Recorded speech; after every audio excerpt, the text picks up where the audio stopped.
Vlog take 3. If I ever decide to keep the ones I don't like or I mess up, I'd have to put them on a different channel since I don't cuss on this channel. But uh, I want to say thanks to Turner Sports.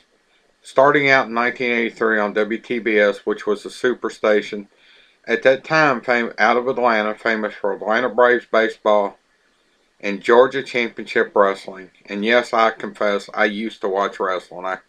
I got away from it when it went out of Louisville Gardens in the late 90s and don't even watch it on TV anymore. But yeah, that's my confession for today. I used to watch pro, and yes, I knew it was scripted somewhat, but it was a show, okay? But getting back, thanks to Turner Sports, starting out as WTBS at Atlanta in 1983, the late season race when they used to run it in November, the weather was always terrible.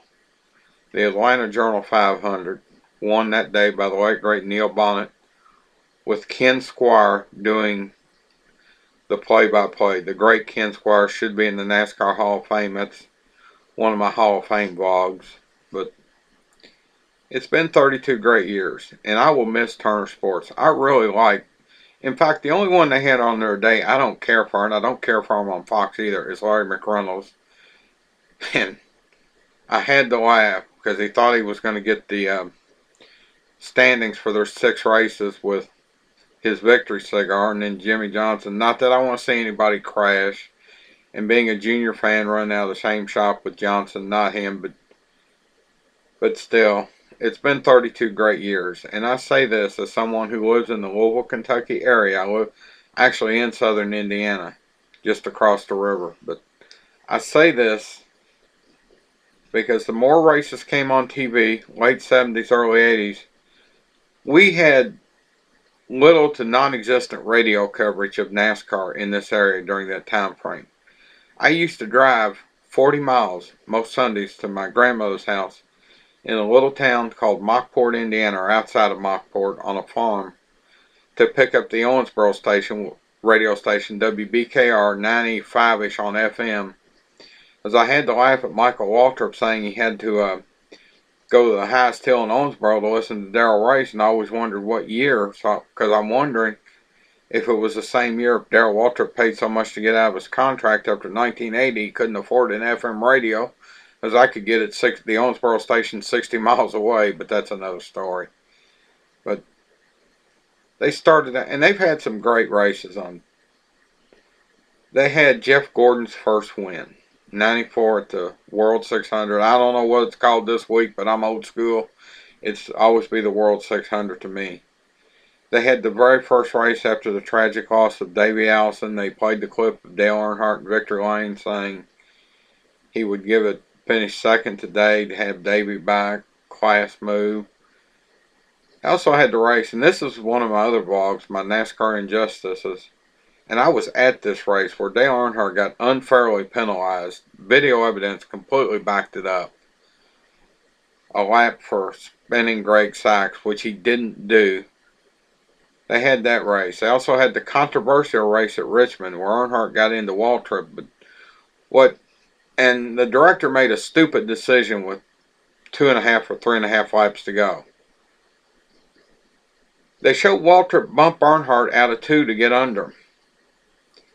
And then Earnhardt claimed, and I was an Earnhardt fan, claimed he was trying to turn back under him, but then got caught up in that 4-car melee.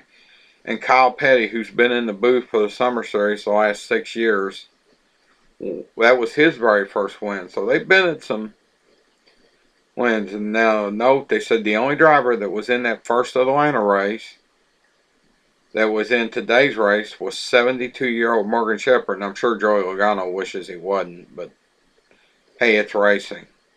A 20-year-old, Joey Logano wasn't always so smooth, but so be it. Logano made a remark about driver's test, but hey, Morgan Shepherd was winning races maybe before his parents were born, but at least when his parents were little kids probably, but I just want to say thanks, Turner Sports, WTBS, and TNT, because you made life easier on me. Because once they start, and I had cable by then. Cable did not come to this town till I want to say 79. And even when some of the races were on network TV, the Louisville stations elected not to carry them. Remember that race that, and I'm pretty sure it was on TV, that Ron Bouchard at Talladega in '81 beat Waltrip, and Waltrip was so busy racing. Darrell Waltrip was so busy racing on Bonnie, he forgot to check for Ron Bouchard, who snuck by him on the inside. I understand that race was on TV, but it wasn't in the Louisville market. But again, just thanks Turner Sports, WTBS, the Superstation out of Atlanta, and TNT for 32 great years of NASCAR coverage. We're going to miss you. Now, I don't know, in closing, I'll say this. I don't know if they tried to re-up with a new contract came up or not and were outbid. I do know, on the same subject, ESPN elected not to bid, which I was sad to see. There's one more thing. I always thought ESPN got a raw deal when the 2001 contract came out. If I'd had YouTube then and the ability to do this, I would have ripped NASCAR for not. They should have gave them the races for nothing.